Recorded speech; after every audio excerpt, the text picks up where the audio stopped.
Meus irmãos, vamos abrir as nossas Bíblias no Evangelho de Lucas, capítulo 2.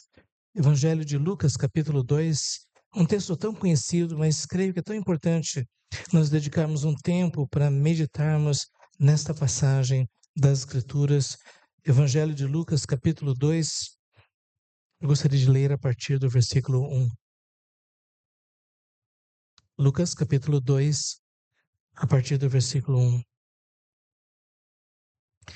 Naqueles dias foi publicado um decreto de César Augusto, convocando toda a população do império para recensear-se. O primeiro recenseamento, foi feito quando Quirino era governador da Síria. Todos iam alistar-se, cada um à sua própria cidade. José também subiu da Galiléia, da cidade de Nazaré, para a Judéia, a cidade de Davi, chamada Belém, por ser ele da casa e família de Davi, a fim de alistar-se com Maria, sua esposa, que estava grávida. Estando eles ali, aconteceu completarem-se-lhe os dias, e ela deu à luz o seu filho primogênito, enfaixou-o e o deitou numa manjedoura, porque não havia lugar para eles na hospedaria. Havia naquela mesma região pastores que viviam nos campos e guardavam seu rebanho durante as vigílias da noite. E um anjo do Senhor desceu aonde eles estavam, e a glória do Senhor brilhou ao redor deles, e ficaram tomados de grande temor. O anjo, porém, lhes disse: Não temais, eis aqui vos trago boa nova de grande alegria, que o será para todo o povo. É que hoje vos nasceu na cidade de Davi o Salvador, que é Cristo o Senhor. E isto vos servirá de sinal: encontrareis uma criança envolta em faixas e deitada em manjedoura.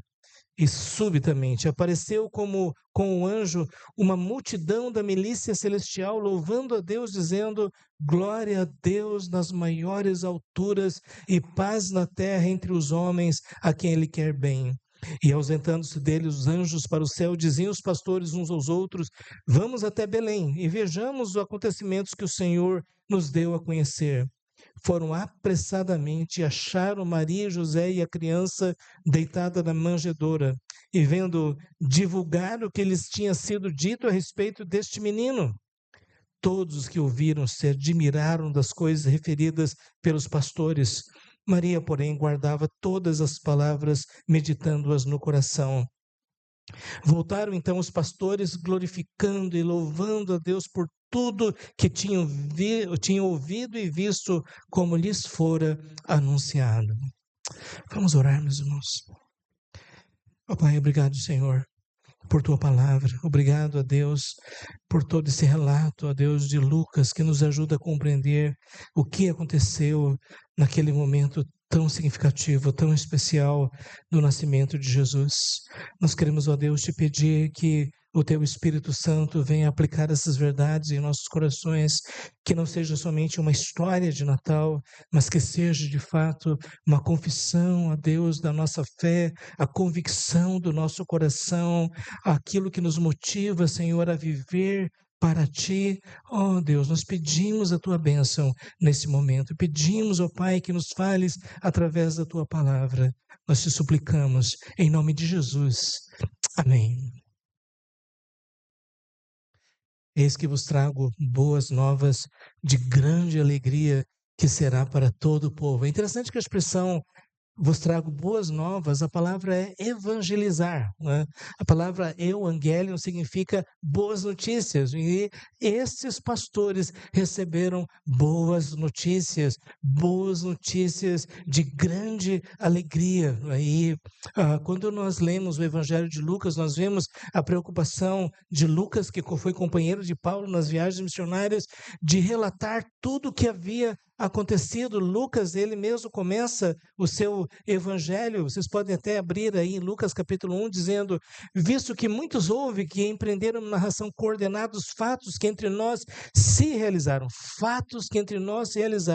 conforme nos transmitiram os que desde o princípio foram deles testemunhas oculares e ministros da palavra, e igualmente a mim me pareceu bem, depois de acurada investigação de tudo desde a sua origem, dar-te por escrito, excelentíssimo Teófilo, uma exposição em ordem, para que, tenhas plena certeza das verdades em que foste instruído, para que tenhas plena certeza das verdades em que foste instruído. Por isso, meus irmãos, muitas vezes nós vemos nessa época uma relação de duas coisas totalmente díspares, né? Nós temos as histórias de Papai Noel, né, de ser mitológico, que vem lá do Polo Norte, né, depois de receber as cartas dos meninos que se comportaram bem, ele pega o seu trenó e começa a viajar à velocidade da luz por todas as casas, descendo nas chaminés, nas lareiras, né, para entregar, colocar os presentes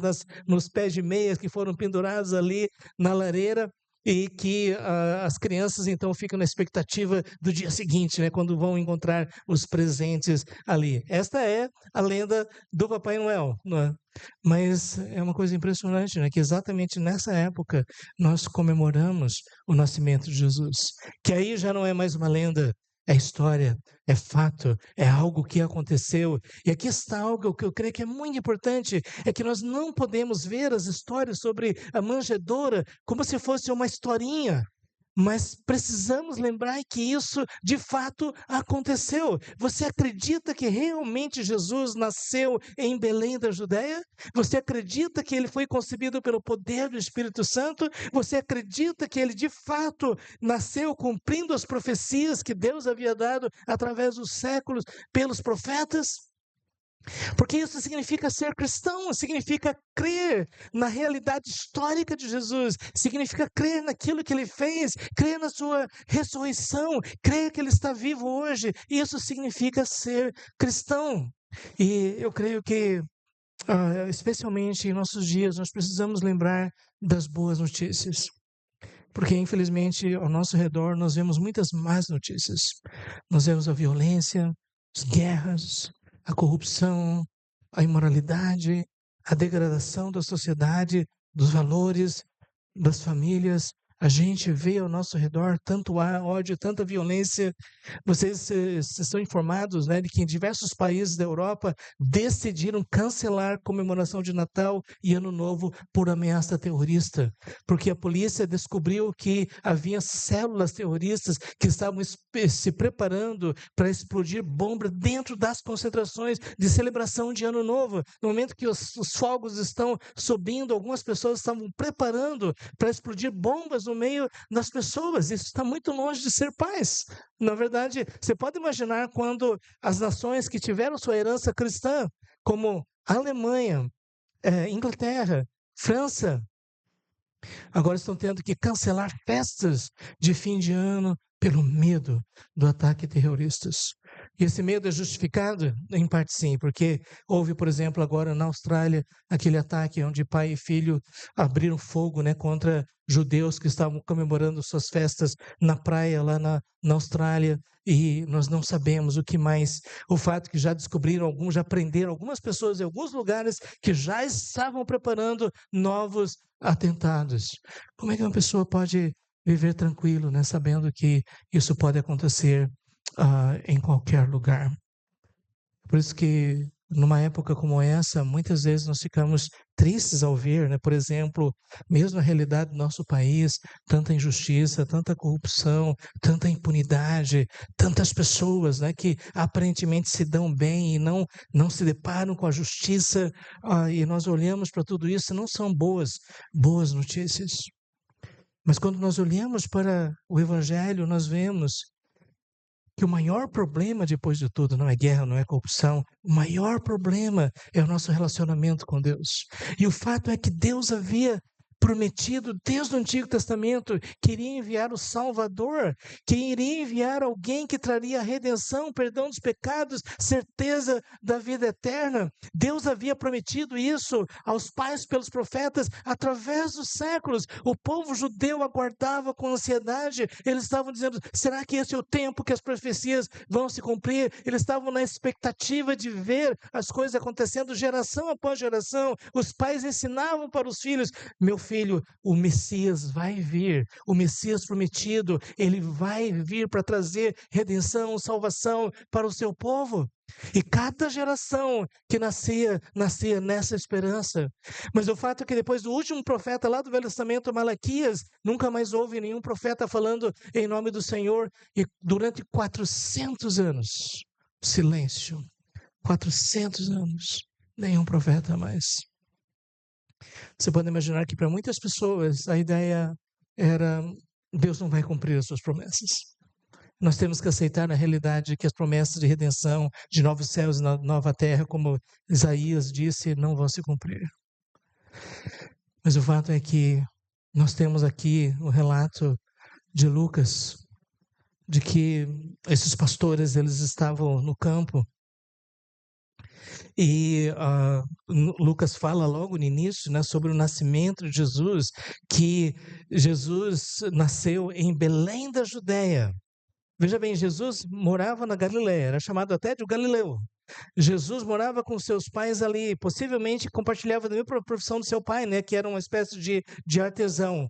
E só que o imperador resolveu determinar que todas as pessoas deveriam voltar para suas cidades de origem para poder se atualizar os seus dados, né, para atualizar o censo, né, com o objetivo de cobrar impostos, né. Naquele problema tinha esse problema de cobrar impostos, né. Então você precisava saber de qual cidade você era, né, para que depois então todos os escrivães pudessem detectar como é que cobraria seus impostos. Basicamente isso.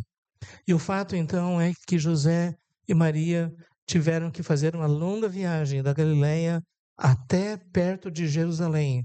E, gente, Jerusalém é um lugar mais elevado, então toda caminhada é uma subida até que eles chegassem ali perto de Jerusalém, na cidade de Belém. Maria estava grávida e ela já estava para ter um bebê.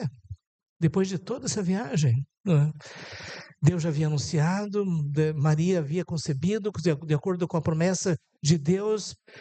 Eles chegaram na cidade de Belém, por causa do censo, veio gente de todo lugar, pessoas da cidade de Belém que moravam em outros lugares de império foram para lá. E aí não tinha mais lugar para que eles pudessem se hospedar. E eles tiveram que se contentar com uma espécie de estábulo, né? Um lugar, não sei se você sabe, mas existiam muitos lugares, né, que na verdade pessoas e animais eles ficavam dentro do mesmo espaço, dentro de uma mesa coberta, mas aí você tem essa questão que, como não havia espaço para que eles ficassem hospedados, Maria e José, eles aceitaram esse lugar, no lugar onde os animais se alimentavam, né? Eu não sei quantos de vocês aí já foram para o sítio, para a granja, para lugar de criação de animais, né? Ali é o lugar onde os animais ficam, não é um lugar muito agradável, né? Já vi algumas pessoas que chegam no sítio e vão lá para o estábulo e respiram forte. Ah, que cheiro maravilhoso. Eu, pessoalmente, não acho que é tão maravilhoso assim, mas o fato é que é exatamente num espaço como esse que Jesus estava ali, um bebê recém-nascido, Maria segurando o bebê, envolto em faixas, ele foi colocado naquele lugar onde se colocava comida, eles prepararam aquele espaço para o bebê Jesus ficar ali. E você pode imaginar, né, quando esses pastores, eles estavam pastoreando o rebanho, e aqui está uma questão importante, gente, assim, não sei se você sabe, né, que historicamente falando, Jesus não nasceu no dia 25 de dezembro. Okay? Essa é uma coisa, depois vocês podem pesquisar historicamente. Possivelmente, ou foi em maio, ou foi em setembro, outubro, nós não sabemos ao certo, né? Não podia ser em dezembro, né? Porque era frio demais, os pastores nem saíam para pastorear os rebanhos. Mas isso não é importante. O fato é que a nossa cultura separou o dia 25 de dezembro para comemorar o Natal. Mas depois de tudo, não é nem tanto a data, mas é o fato de que Jesus nasceu. Isso é o mais importante. E esses pastores estavam ali cuidando dos seus rebanhos, né, quando eles tiveram essa visão. Você pode imaginar que eles não estavam esperando muita coisa, não é? cuidavam, guardavam o seu rebanho durante as vigílias da noite, e um anjo do Senhor desceu aonde eles estavam. Gente, leia a Bíblia, você vai ver através de toda a Bíblia, nós vemos diversas vezes manifestações de anjos trazendo a mensagem do Senhor, muitas vezes até mesmo anunciando o juízo de Deus, e agora eles estão ali na tranquilidade da noite, cuidando do seu rebanho, e um anjo aparece diante deles, e a glória do Senhor brilhou ao redor deles. O anjo apareceu, e um brilho, como que cegando os olhos, estava diante dele, que era a glória do Senhor.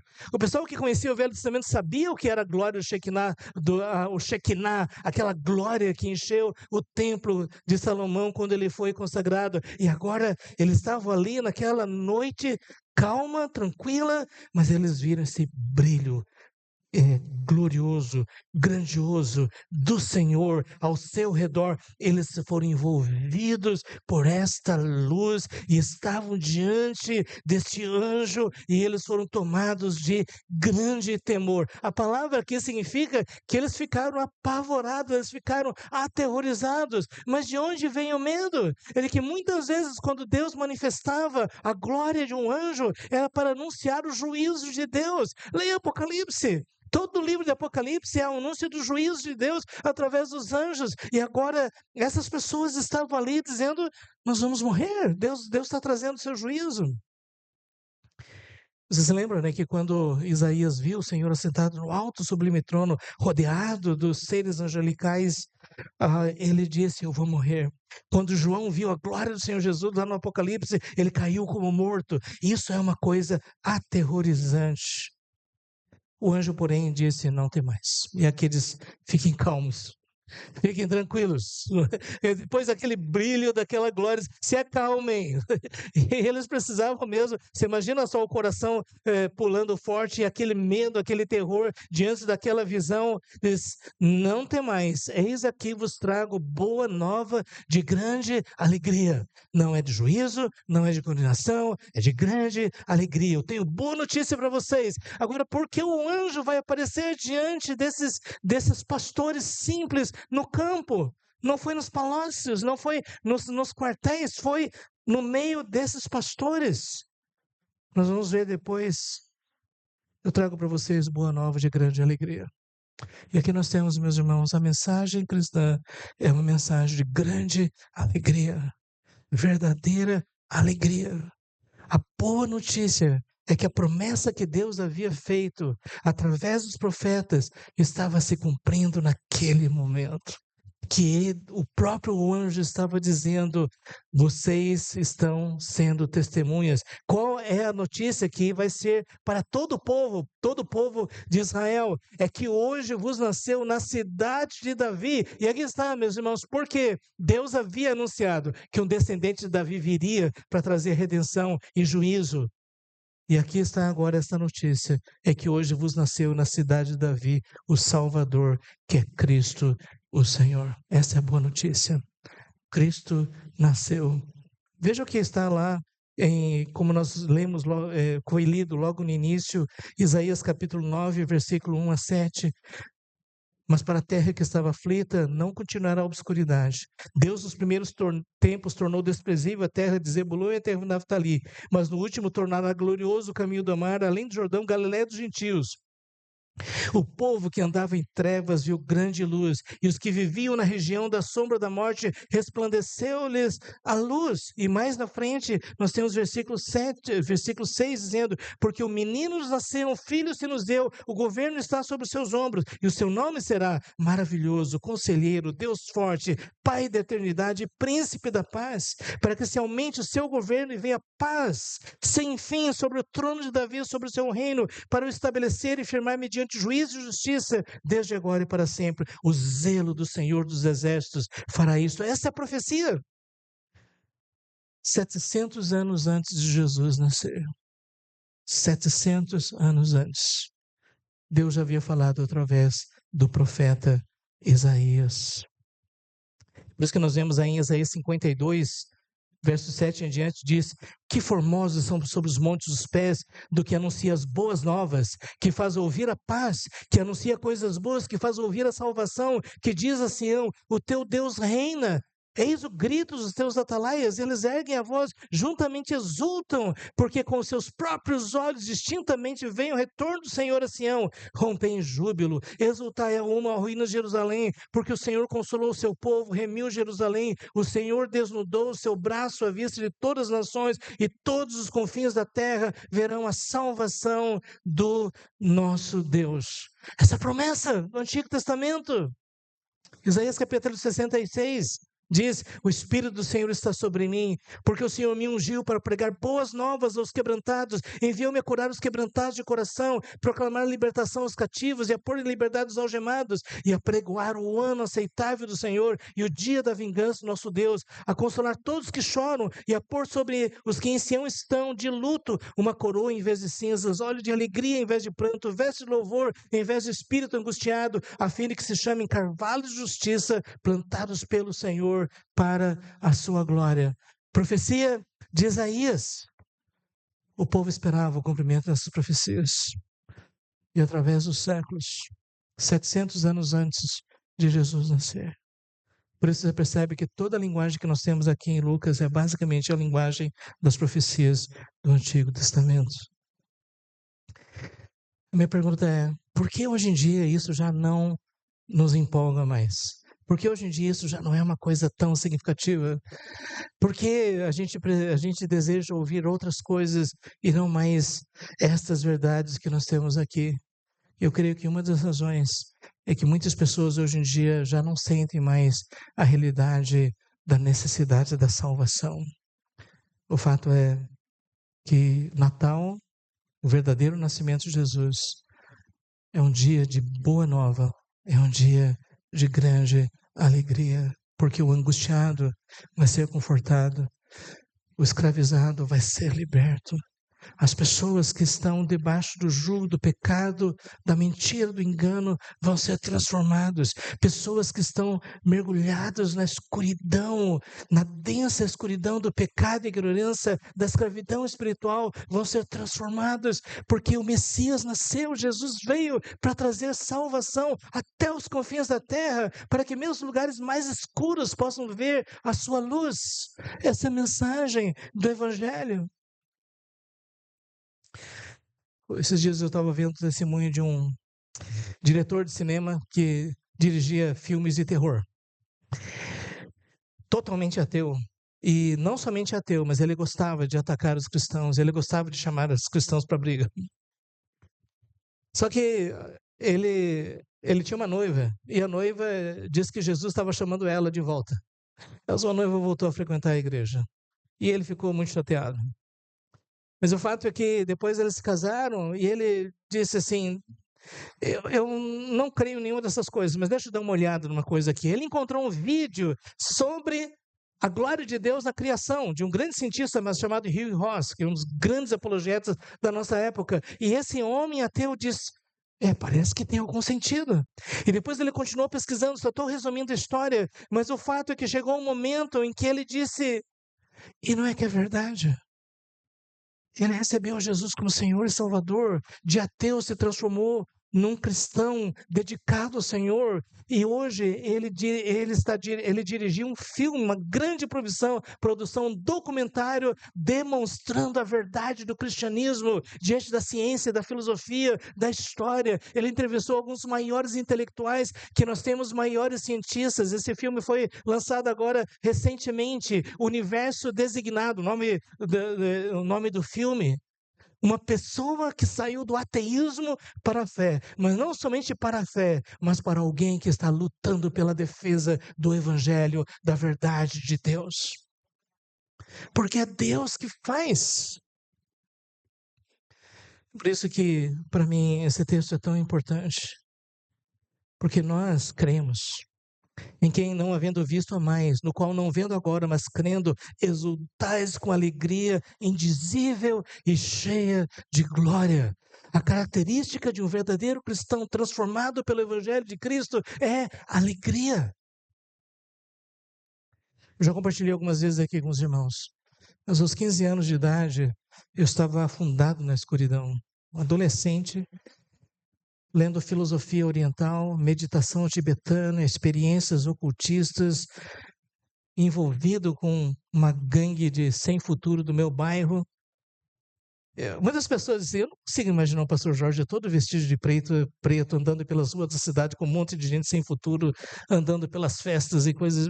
Pastor Jorge, não. Eu me lembro que andando pela rua, às vezes eu ficava pensando, gente, a vida não tem sentido.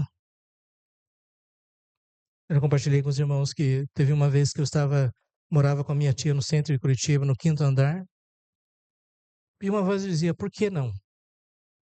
Eu olhava lá para baixo e eu me lembro que teve uma vez que eu comecei a me preparar para subir na janela e saltar dali. Mas no momento que eu ia fazer isso, eu consegui força para me afastar, eu me joguei na cama, estava angustiado, eu estava desesperado. A vida não tem sentido aos 15 anos de idade. Assim, não é comum um adolescente de 15 anos ler filosofia oriental, mas o fato é que foi exatamente nessa época que a minha professora da escola me convidou para a gente ir para o acampamento. Eu achei que era para passar um fim de semana, para a gente se divertir. Eu só não entendi por que precisava levar a Bíblia. Tomei uma Bíblia no estado e fui para lá. Quando eu cheguei lá, eram os crentes.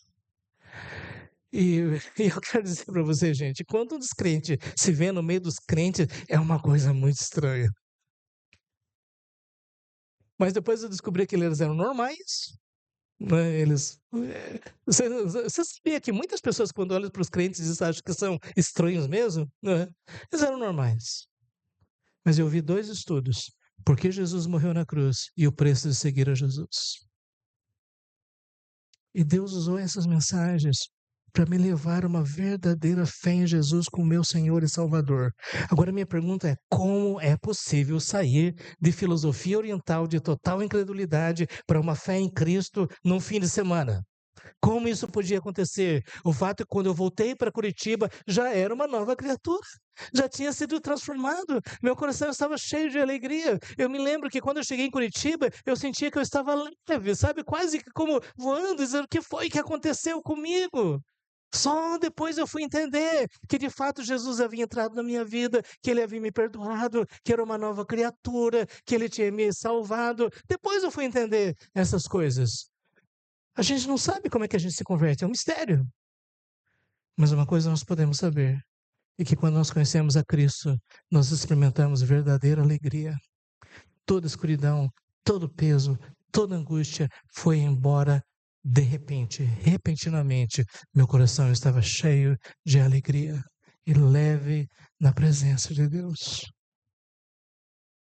Jesus é boa notícia. Jesus é o Salvador do mundo. Jesus é aquele que veio para dar a sua vida por nós. Isso significa evangelho, não é religiosidade, não é rotina, não é tradição, é uma experiência pessoal com Cristo. Interessante que quando esses pastores eles tiveram essa visão gloriosa, não é?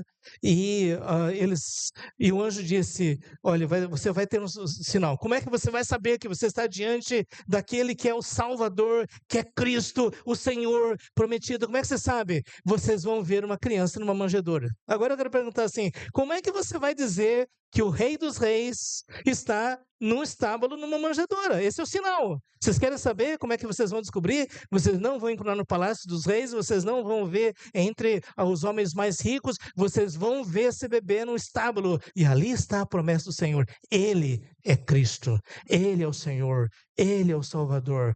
Creiam nisso. E eles foram para lá. E com pressa, quando eles descobriram onde é que José e Maria estavam, né, chegaram ali, eles logo começaram a relatar. Gente, aliás, eu tô acelerando um pouquinho a história, né? Quando o anjo disse, o sinal vai ser este, de repente, houve uma manifestação de anjos ao seu redor. E o texto aqui nos diz, não é, que enquanto eles ouviram isso, subitamente apareceu com um anjo uma multidão da milícia celestial. Gente, um anjo já deixa você aterrorizado. Uma multidão de anjos. Você pode imaginar o que é isso diante daquela visão gloriosa, não é? Apocalipse fala a respeito de anjos que rodeiam o trono de Deus, milhares de milhares e milhões de milhões em alta voz, dizendo ao que está sentado no trono e ao Cordeiro, seja o louvor, a honra e a glória pelos séculos dos séculos. E esses anjos estavam cantando em alta voz: glória a Deus das maiores alturas e paz na terra entre os homens a quem Ele quer bem. Os anjos estavam celebrando o nascimento de Jesus. Gente, às vezes a gente ouve corais, né? Eu já vi alguns grandes corais, mas eu não consigo imaginar um coral de anjos. Mas os pastores foram testemunha, eles ouviram. E eu suspeito que os anjos, eles cantavam com muita beleza e harmonia, mas ao mesmo tempo voz de anjo é uma voz poderosa. Apocalipse fala até como trovões e relâmpagos e cachoeiras e tudo mais, nós não sabemos ao certo, mas eles podiam dizer glória a Deus nas alturas mais elevadas. Porque depois de tudo é para a glória de Deus. É para que Deus seja engrandecido, seja louvado, seja reconhecido. Glória a Deus nas maiores alturas, porque o menino nasceu. O Messias nasceu. E paz na terra entre os homens a quem Ele quer bem. A verdadeira paz não é paz econômica, a paz que não tem guerra. A verdadeira paz é a paz do Senhor. Jesus disse: a minha paz vos dou, não vos dou como o mundo a dá. A paz que Cristo trouxe para nós foi na forma de perdão de pecados, restauração, salvação, vida eterna. Por isso que o apóstolo Paulo diz: justificados, pois mediante a fé temos paz com Deus, a verdadeira paz. A paz que transcende todas as circunstâncias. Esta é a paz que o Senhor trouxe para nós. A verdadeira paz. Eu tive a oportunidade lá em São Paulo de conversar com um crente que era muçulmano e outro crente que era judeu. E os dois conversando como amigos, irmãos em Cristo, porque Cristo é a nossa paz. Um pastor coreano e um pastor japonês, a briga que havia entre eles através dos séculos. Agora, irmãos em Cristo celebrando a ceia do Senhor juntos, porque Ele é a nossa paz. Aqueles a quem Deus quer bem. E aqui está, gente. A mensagem do Evangelho não é, em primeiro lugar, uma mensagem de condenação. É uma boa notícia de perdão, de reconciliação, de nova vida. Mas nós precisamos levar isso a sério, porque se nós rejeitamos aquilo que Deus ofereceu para nós, o que mais resta?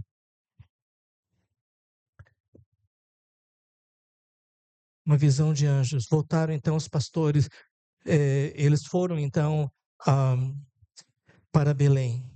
Vamos até Belém. E ausentando-se dele os anjos para o céu, terminou tudo, o espetáculo. Você pode imaginar toda aquela glória, aquele brilho. Os anjos voltaram para os céus e os pastores disseram uns aos outros: vamos até Belém e vejamos os acontecimentos que o Senhor nos deu a conhecer. Foram apressadamente e acharam Maria e José e a criança deitada da manjedoura e vendo divulgaram o que tinha sido dito a respeito deste menino. Todos que ouviram se admiraram das coisas referidas pelos pastores. Maria, porém, guardava todas as palavras, meditando-as no coração. Você pode imaginar o que era para Maria? Segurar um bebê no seu colo e pensar: esse aqui é o Messias, esse aqui é o Salvador, esse daqui é o Senhor, o meu bebê.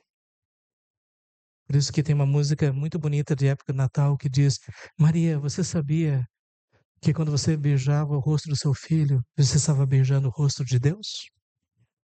Porque o Verbo se fez carne e habitou entre nós. Maria guardava isso no seu coração. Mesmo você sabia que Maria desde o início sabia também que o seu filho seria sacrificado? O profeta já havia anunciado. Ela sabia que o seu filho, para trazer redenção, ele seria oferecido como sacrifício na presença de Deus. Maria sabia disso.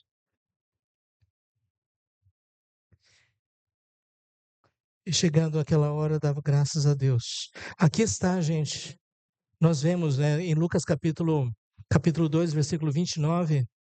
Agora, Senhor, podes despedir em paz teu servo, segundo a tua palavra, Nós estamos aqui falando de Simeão, porque os meus olhos já viram a tua salvação, a qual preparaste diante de todos os povos, luz para os gentios e para a glória do teu povo de Israel. Por isso, meus irmãos, essa é a mensagem do Natal. E a pergunta é: você acredita no nascimento de Jesus? Você entende? O nascimento histórico de Jesus, há mais de 2000 anos atrás, em Belém da Judeia, Jesus nasceu. E hoje, pessoas ao redor do mundo estão declarando a sua fé em Jesus como seu Senhor e Salvador. Porque Jesus não somente nasceu, ele morreu na cruz em nosso lugar, ele ressuscitou dos mortos, ele está vivo e estabeleceu um dia que voltará para nos buscar. Esta é a mensagem do Evangelho. Isso aqui eu gostaria só de concluir meus pensamentos. Em primeiro lugar, nós cremos, essa é a primeira questão. Você é um crente? Porque o crente é aquele, eu creio que Jesus é Jesus. Eu creio que ele é o Salvador. Mais do que isso, eu creio que ele é o meu Salvador.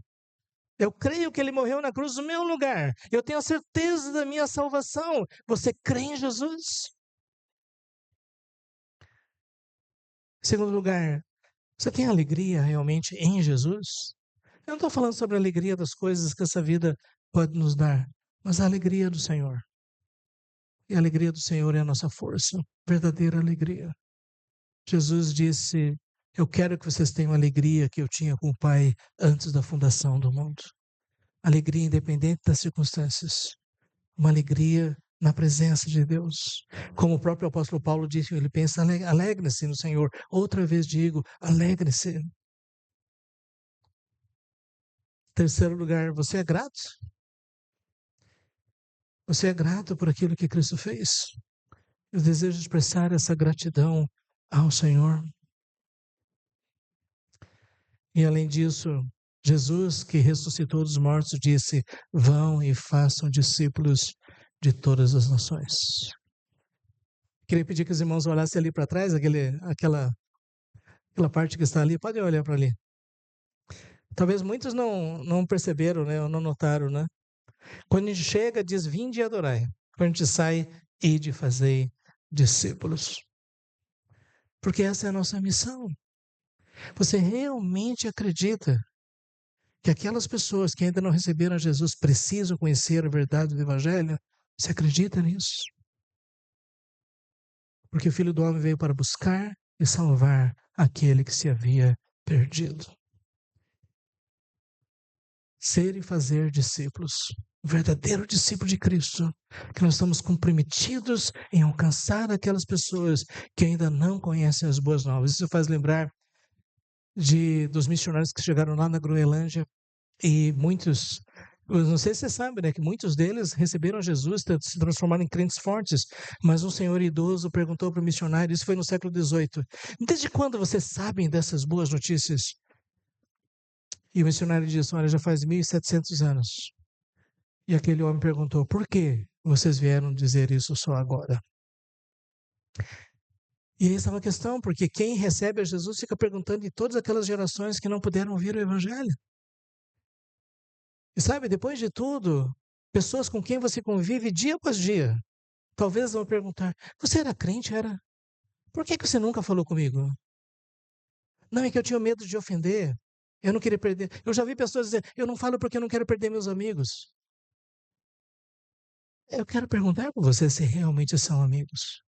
Porque você tem uma pessoa com quem você convive dia após dia e você sabe que ela precisa conhecer as boas notícias do Evangelho e você não vai procurar conversar com ela sobre as verdades do Evangelho. Qual é o sentido da sua fé? O fato é que se você conhece Jesus, seu desejo vai ser, sim, de compartilhar. Porque o mesmo Evangelho que transformou a sua vida pode transformar a vida dessa pessoa que está bem perto de você. Agora, eu creio que uma das maiores implicações do Natal, do nascimento de Jesus, é que ele veio para salvar pessoas de todas as raças, povos, tribos, línguas e nações. Em outras palavras, Jesus disse: Façam discípulos de todas as nações, não somente perto de nós. Quantos de vocês já consideraram seriamente a possibilidade de se dedicarem à obra missionária? Diz, Senhor, eu estou na tua presença. Se o Senhor quiser, o Senhor pode me enviar. Até a ordem contrária ele já enviou onde você está, o seu campo. Não é? Mas quem sabe alguns dentre vocês aqui vão receber o chamado de Deus para ir para os lugares mais distantes, aprender outras línguas, outras culturas, para pregar o Evangelho de Cristo para pessoas que nunca ouviram. Nessa viagem que a gente fez no ano passado, eu parei um tempo na cidade de Catar. Os irmãos não imaginam a angústia de ver uma nação inteira que não conhece o Evangelho de Jesus. Uma nação inteira que não conhece o Evangelho de Jesus. Se você realmente crê no sentido do nascimento de Cristo, que você possa dizer, Senhor, me usa para que outras vidas te conheçam a Ti como Senhor e Salvador. E aqui nós temos, gente, uma coisa tão estranha na obra missionária de Jesus. Sabe o que é?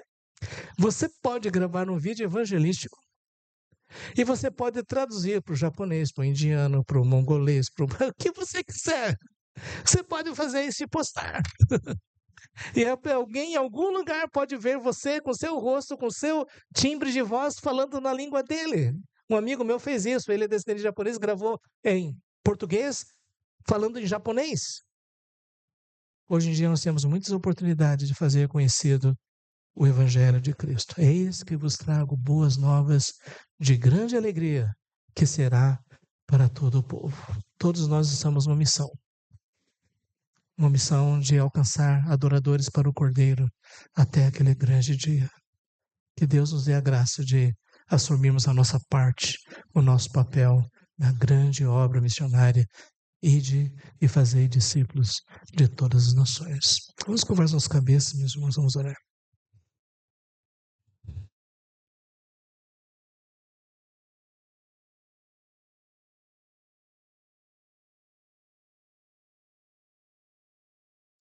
Pai, nós reconhecemos que no mundo em que nós vivemos, quase todas as pessoas não estão mais pensando na vida espiritual, na eternidade. Estão se casando, dando-se em casamento, comendo e bebendo, mas sem pensar na realidade de que caminhamos para o grande dia de um julgamento. Mas ao mesmo tempo, ó Pai, nós queremos, ó Deus, te pedir que o Teu Espírito Santo nos dê sensibilidade espiritual para percebermos, ó Deus, que por trás dos sorrisos e da indiferença há vidas que precisam conhecer a Jesus como seu Senhor e Salvador. E por isso nós queremos te pedir, ó Pai, sabedoria, discernimento, graça. Não permitas que sejamos infrutíferos, ó Deus, pelo contrário, que sejamos instrumentos em Tuas mãos para que vidas sejam alcançadas e transformadas, que possam ser transportadas do império das trevas para o reino do Filho do Teu amor.